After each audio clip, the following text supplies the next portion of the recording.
semuanya, aku Trimardiana. Dan aku Dania Marcella Yulianti. Kami mahasiswi Universitas Mercu Buana semester 1.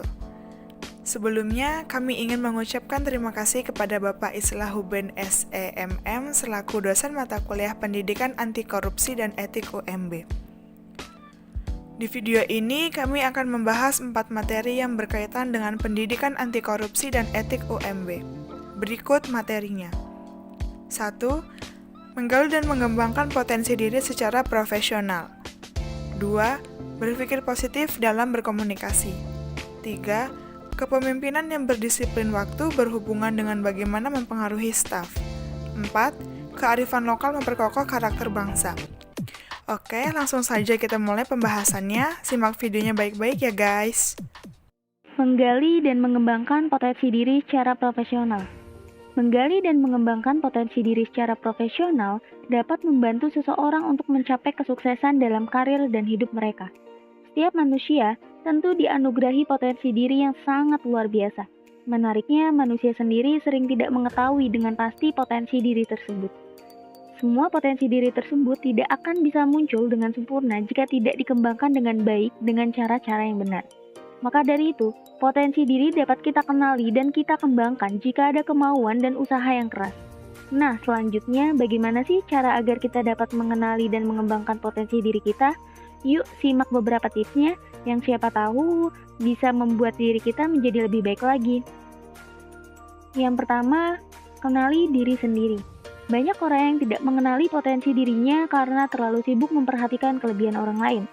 Untuk dapat mengembangkan potensi diri, pertama-tama kenali diri secara mendalam dengan coba kembali memikirkan hal apa yang sangat kita suka. Karena ketika kita menjalani hal yang sangat kita sukai, kita akan enjoy dan tidak mudah bosan. Dengan begitu, kita akan terus mengembangkan kemampuan yang kita miliki. Yang kedua, menentukan tujuan yang ingin diraih. Dengan memiliki tujuan, kita akan fokus dan menjadi lebih terarah. Kita dapat memprioritaskan tindakan apa yang akan dilakukan untuk mencapai tujuan yang kita inginkan, baik dalam karir maupun dalam kehidupan kita. Yang ketiga yaitu berpikir positif. Berpikir positif akan melahirkan kebiasaan-kebiasaan lebih semangat untuk menjalani hidup. Karena jiwa yang positif akan mendapatkan hasil yang baik. Sebaliknya, berpikir negatif akan menebarkan suasana yang negatif pula. Sebagai contoh, jika kita berpikir kita akan bisa meraih kesuksesan, maka kita memiliki peluang besar untuk sukses. Namun, jika yang ada di pikiran kita adalah sebuah kegagalan, maka kita akan takut untuk melangkah yang pada akhirnya kita akan gagal dalam mencapai kesuksesan. Yang keempat yaitu memiliki pola pikir growth mindset. Ada 2 pola pikir manusia yaitu growth mindset dan fixed mindset. Nah, pola pikir yang harus kita miliki adalah pola pikir growth mindset. Pola pikir ini dapat menjadikan kita seseorang yang tidak cepat berpuas diri, terus mengembangkan skill, menerima tantangan sebagai batu loncatan menuju sukses, menjadikan kritik sebagai motivasi, terinspirasi dari kesuksesan orang lain, dan lain sebagainya. Dengan memiliki pola pikir ini dapat menjadikan kita sebagai pribadi yang tetap konsisten untuk mengembangkan potensi yang ada pada diri kita. Yang terakhir, membangun relasi. Relasi sangat berperan penting terhadap karir. Dengan memiliki banyak relasi, kita akan lebih mudah untuk mengembangkan potensi diri kita. Kita dapat berbagi pendapat, menerima saran atau kritikan dari orang lain, dan juga dapat belajar dari potensi yang dimiliki orang lain. Sebetulnya, ada banyak cara yang dapat kita lakukan untuk terus mengembangkan potensi yang ada dalam diri kita. Satu hal yang penting yang harus selalu kita ingat dan kita lakukan, teruslah belajar dan jangan takut gagal terhadap suatu hal yang akan kita lakukan karena orang yang tidak pernah gagal hanyalah orang yang tidak pernah melangkah. Dan orang yang tidak pernah melangkah tidak akan bertemu dengan kesuksesannya. Berpikir positif dalam berkomunikasi. Berpikir positif atau bisa disebut dengan optimisme merupakan suatu sikap mental yang membuat kita berharap untuk mendapatkan hasil yang lebih baik dan menguntungkan. Dengan kata lain, positive thinking mempunyai pengertian suatu proses yang menciptakan suatu pikiran yang baik untuk merubah energi positif menjadi suatu hal yang bersifat nyata. Lalu, komunikasi. Komunikasi merupakan hal yang sangat penting dalam kehidupan sehari-hari.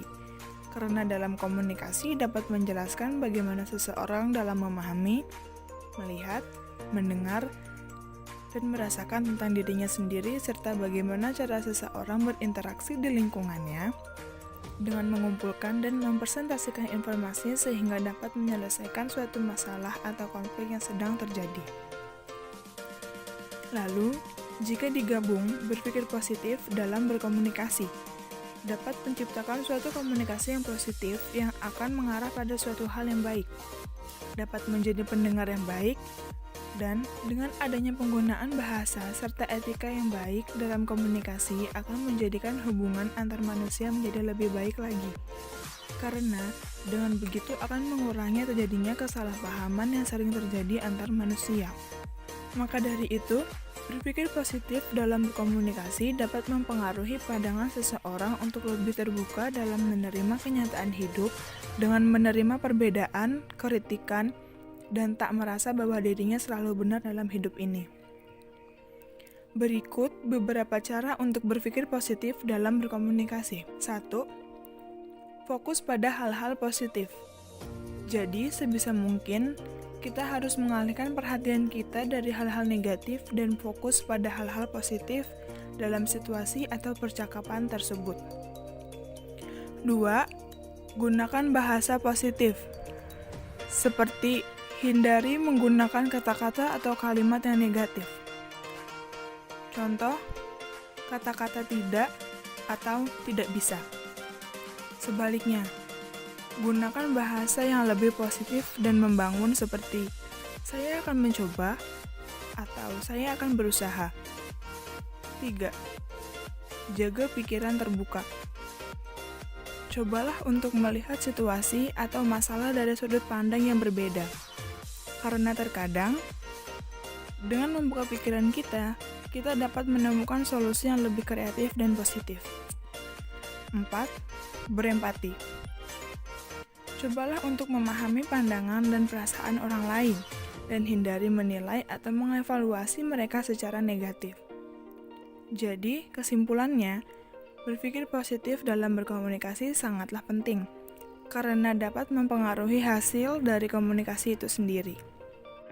Kepemimpinan yang berdisiplin waktu berhubungan dengan bagaimana mempengaruhi staf. Pemimpin adalah tentang kemampuan seseorang dalam memimpin dan mempengaruhi orang lain secara efektif untuk mencapai tujuan bersama. Pemimpin yang berdisiplin waktu tentu dapat memberikan contoh yang baik bagi stafnya. Jika seorang pemimpin selalu tepat waktu dan memenuhi tenggat waktu yang telah ditetapkan, maka staf akan lebih cenderung untuk mengikuti dan juga menjadi lebih disiplin waktu. Seorang pemimpin yang disiplin waktu akan menunjukkan keseriusannya terhadap tugas-tugas yang harus dilakukan dalam waktu yang telah ditentukan. Hal ini akan memberikan pengaruh positif pada staf karena mereka akan melihat bahwa pemimpin mereka menghargai waktu dan bekerja untuk mencapai tujuan dengan efisien. Pemimpin yang berdisiplin waktu juga dapat meningkatkan efektivitas kerja tim. Dalam situasi di mana beberapa orang bekerja sama untuk menyelesaikan tugas, pemimpin yang disiplin waktu dapat memastikan bahwa semua orang bekerja dengan efisien dan tidak ada waktu yang terbuang sia-sia. Selain itu, pemimpin yang berdisiplin waktu juga dapat membantu meminimalkan stres di tempat kerja. Jika semua orang bekerja dengan disiplin waktu, maka tidak akan ada kecemasan yang berlebihan terkait tenggat waktu yang terlampaui atau pekerjaan yang tertunda. Hal ini dapat membantu menciptakan lingkungan kerja yang lebih santai dan produktif. Secara keseluruhan, keberhasilan seorang pemimpin dalam mempengaruhi stafnya sangat tergantung pada disiplin waktu yang dimilikinya. Pemimpin yang berdisiplin waktu dapat menciptakan lingkungan kerja yang produktif dan efisien, sehingga memungkinkan staf untuk berkembang dan mencapai tujuan organisasi dengan lebih efektif. Kearifan lokal memperkokoh karakter bangsa. Kearifan lokal merupakan seperangkat nilai tentang kebijakan, kearifan, dan keseluruhan yang menjadi cara pandang masyarakat dalam memandang lingkungannya. Kearifan lokal telah menjadi sumber moral, nilai, dan pengetahuan kolektif masyarakat untuk hidup dinamis dan saling berdampingan. Dalam prakteknya, kearifan lokal dapat ditemukan dalam semboyan, pepatah, nyanyian, kitab-kitab kuno, ataupun perilaku yang melekat di masyarakat seperti saling tolong-menolong, gotong royong, kebersamaan, tegur sapa, dan toleransi. Seiring berjalannya waktu, kearifan lokal mulai memudar dengan perubahan zaman. dan munculnya pergeseran nilai di tengah masyarakat. Sajian nilai baru yang menghimpit masyarakat melalui berbagai instrumen dan media masif telah menggerus nilai dan peraturan kearifan lokal hingga karakter bangsa pun menjadi berubah. Kearifan lokal yang menjadi karakter dan jati diri bangsa mulai memudar. Muncul wajah baru Indonesia yang gampang menyalahkan, mencaci maki, melecehkan, dan mudah tersulut provokasi dalam tindak kekerasan. Contohnya seperti anak kecil sudah tidak menghormati orang tua lagi, dan begitu pun sebaliknya.